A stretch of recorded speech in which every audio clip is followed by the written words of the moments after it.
Namah Shivaya. Hello, children. Welcome to the brand new podcast series. And this series tells you about the story of a most unusual boy. He grew up to become a master of yoga, meditation, and inner wisdom. And he is Swami Rama. Have you heard of Swami Rama? He's not just a spiritual leader, he was someone who could stop his heartbeat at will. He lived with the yogis in freezing caves of the Himalayas. He walked barefoot in snow, and also he could even remain without food or water for days while he was meditating. But all these things are not what makes him special to us.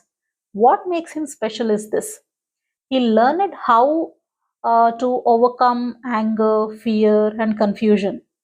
And also, he showed us how you and I can also do those things. Most of Swami Rama's early age was spent in the Himalayan ranges. Most of you might have heard about Himalayas, right? They extend over almost 1500 miles in length. And Mount Everest, it is the highest of all the mountains in the world. So the word Himalaya comes from the Sanskrit word, it is a combination of two words, Hima and Alaya. Hima means snow, okay? And Alaya means home. So this is a home for snow. That is the reason it is called Himalaya. And children, you should all be aware that Himalayas, it's not just a tourist spot, because everybody loves to see those snow-capped mountains. It is very beautiful. Many tourists go there and enjoy the beauty of Himalayas. But that is not the main thing. The main thing about Himalayas is that there is a lot of yogic wisdom and spirituality that is existing in the Himalayas. Even today, there are many yogis who are living in the Himalayas. They are not visible in the areas where tourists are there. That's the reason we will not be able to see them. But if you're going in depth towards the forest, if you're a spiritual seeker and you're wandering those places, maybe at some point of time you will be able to see one yogi. But there are many yogis over there. Now, our Swami Rama is so lucky that he was born and brought up in these valleys of the Himalayas. So he had the opportunity to meet many yogis and also to not only just meet them, but he stayed with them for many days, and sometimes it is even for months. His own guru is also from the Himalayas. And the very purpose of this podcast is to introduce you to some of those yogis, because we don't get an opportunity to meet them. Now, through this podcast, we will learn how their lifestyle is, how they eat, how they meditate, how they sleep. We'll learn some of these things. So, after spending some time in the Himalayas, Swami Rama moved to the United States in 1969. So he taught yoga at the YMCA, and later he found the Himalayan Institute of Yoga, Science and Philosophy. That is his institute. He founded that institute, and it still exists today in Pennsylvania. He wrote many powerful books like The Art of Joyful Living, Meditation and Its Practice, and there are many, many, many books that he has written. But the book that tells his own life story, his autobiography, is the one this podcast is based on. It is called Living with the Himalayan Masters. This book is available online for free. You can just download the PDF and read. You can also find some beautiful pictures in this book so that you can get the essence of those Himalayan yogis, how yogis will be there. You can see them. Just download the free book. It is so easy. Just download it and read it. This podcast is also based on that, but it is not practically possible to give you the entire information of the book. So, my only purpose of this podcast is to tell you some important things from the book, and you will be interested to go and read the entire book. So, that is my motto. Okay. So, how did it all begin? Now, let me take you back almost 100 years ago into a quiet village in the hills of northern India. And in those areas, it will be almost around 5,500 feet above sea level. So imagine how cold it would have been. Now, coming to Swami Rama's childhood. Swami Rama's father was a wise and learned man. He's a scholar of Sanskrit. You know Sanskrit, right? It's an ancient language of India. Almost all our scriptures of Hinduism are written in Sanskrit. So he is a scholar of Sanskrit and he was also a spiritual seeker. So people in the village respected him deeply because he has a lot of knowledge. And they also came to him for advice, for studying, and also to seek his blessings. And Swami Rama's family wasn't that poor. They owned land. But the only thing is, his father never plowed the fields himself. There were workers who were plowing the fields, but he shared everything he grew in those fields with all the workers in the land. So, but one day, what happened is that his father suddenly disappeared. No, weeks passed, months passed, almost 6 months went by, and no one knew where he was. He suddenly disappeared from that place. So the villagers started whispering, maybe he became a sannyasi, maybe he took a vow of renunciation, he left this place, maybe he went into the forest, and once people renunciate, they don't come back. So they were thinking like that, and they were right. Because Swami Rama's father, see, by that time Swami Rama was not born, okay, and his father had gone on a spiritual retreat. He went to a forest near a temple called Manasa Devi. You might have heard of this Manasa Devi temple. It is very famous. It is not far from Haridwar. So he had his own spiritual doubts. So he has been struggling with these spiritual practices and he wanted to get some answers.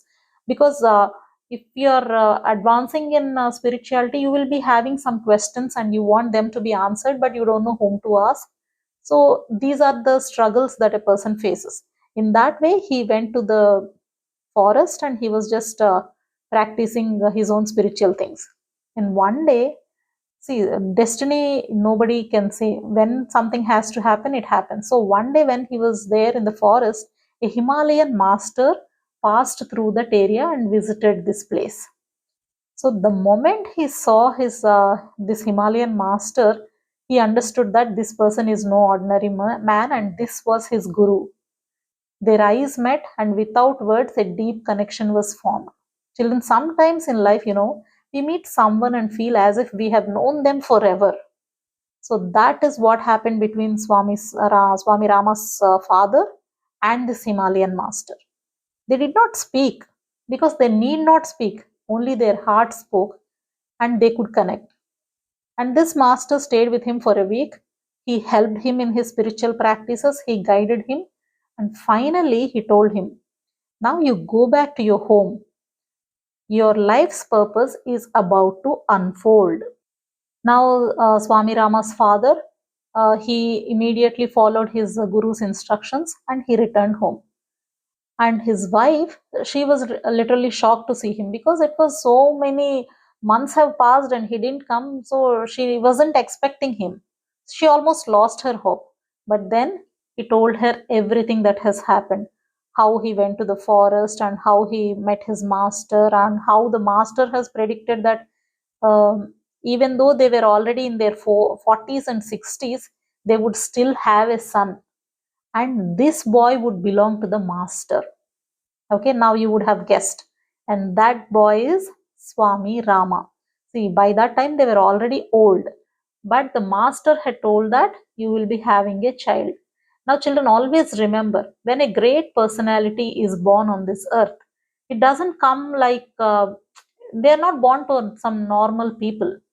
They will be born to people who are already on the spiritual path. You see any story, if you read the story of Adi Shankaracharya or you read anybody's story, you will see that their parents have been on the spiritual path. Only then such a nice soul, great soul will come into their womb. That is the case here. That is the reason when this person is already in the 60s, his master told him, go back, now you're going to have a son. Now, exactly 18 months after this prophecy has come true. Okay, the master again came down from the mountains. He visited their home. But when the master visited at that time, Swami Rama's father was having dinner and his mother answered the knock of the door. Now, not knowing who came, she asked him to wait because my husband is having food, please wait. But when her husband heard this voice, he immediately left his meal and ran to the door and he said, Master, you have come, and he was so happy. Now the master said, I have not come to eat, I have come to ask for something. Now he said, anything that I have is yours, master. That is what he replied. Now the master looked into his eyes and he said, I want your son. Now these two people, the couple, were stunned because we don't have a son. But he immediately said, but if I have a son, if a son is born to us, he will be yours. So that is the promise that this couple has given. Now, a few months later, Swami Rama was born. And on that very day, as soon as the child was born, the master came to their house again and he asked for the child. Now the mother, see, as I have already told you, she is in her 40s and she had no hope that she'll be having a child. But think from her point of view. After so many decades of marriage, she had a child, and how can she give that child to this master, right? So, like any mother, she was nervous to give her baby away. But the master held the baby for a few moments. He smiled and handed back the son to the mother. He said, take care of this boy. I will return again for him. Now 3 years passed. The master again returned.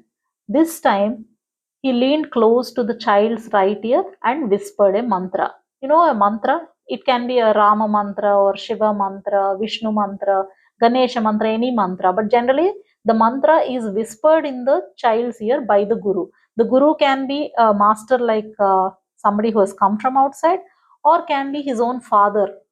Most of the times, the father also gives the mantra to his son. So, when this mantra was told to him, that little Swami Rama, who is only just 3 years old, he surprised everyone by saying, I already know this mantra. And he also said, I have been remembering it all this time. You know, that means at 3 years, how did this person know about this mantra? That is because of the previous janma. You know, all our previous lives, whatever good or bad that we do, that is carried forward to this janma also, to this birth also. See, we have to remember one important thing. For example, in our previous birth, or in my previous birth, if I am a doctor, now I am born, and now I can't start doing operations right from my childhood, right? Because again, I have to study LKG and you don't know anything about medicine. Now you start again, maybe in this life, you might be a doctor or an engineer or a teacher or whatever. Because whatever you have learned in the previous life, that is left there. But the spiritual journey is different from the regular education. Whatever spiritual education that you have in your life, that is carried forward to your next birth also. So most of the times, whenever you are on a spiritual path and you have headed up a little bit in that, your next life will be continued from there. Okay, so maybe if you are doing the regular prayers, you do the puja every day, and you're doing all these things, that will always be accumulated continuously in your previous birth. And when you're having the next birth, you will have all the positive things that you have done, and only your life starts from there. So that is the reason this boy said he remembered all this mantra, because maybe in the we don't know what his past life is, but definitely a person who has become a swami in this janma means that in his previous births, maybe he has done something good, right? He is on his spiritual journey. Now the master smiled and he said, I know that you know this mantra, I'm only confirming it, because the master knows his previous birth also. So that is what has happened. Now the master left. Now, even as a young child, Swami Rama was different from others. He was not deeply attached to his parents. Okay, generally a 3 year, 4 year old child, how will he be? He will always be holding his mother's sari and roaming around behind her, right? But instead, Swami Rama thought constantly of his master. He would sometimes feel, this is not my real home. I do not belong to this place, right? He even remembered his past life. He had a mission to complete, something left undone. He could not finish it in the previous birth, and he wanted to complete that in his birth. And also, he always felt that his master had come to guide him and to finish that work. Always in the nights, he would dream of his master again and again. Looking at this boy, his parents grew worried, which is very natural, right? So they called the priests, astrologers, and even doctors. But then a messenger from the master came. Okay, might be he is a young yogi. So the master has sent that person, and he said to the parents, "Do not worry, this boy is not sick. He's just being called." That means the master is keeping track of this boy. That is the reason he is always seeing the master in his dreams. After that, he joined in school, but after some time, he left the school on his own. He felt it is a waste of time. It doesn't teach me what I need to know, because in a regular education, you don't gain spiritual knowledge, right? But he is a spiritual seeker. So the regular education didn't interest him. So now something unexpected happened. What happened is that both his parents passed away. He is still a small boy, but still Swami Rama did not cry. Can you imagine that? Because as I've told you, he was not very much attached to his parents, but he was always longing to meet his guru, his master, right? So he didn't even cry, and he knew his journey has just begun. So after his parents died, he went to his master. So, children, what do we learn from this story? We learn that sometimes life prepares us for a path we don't yet understand. Sometimes the people who love us might let us go so that we can grow.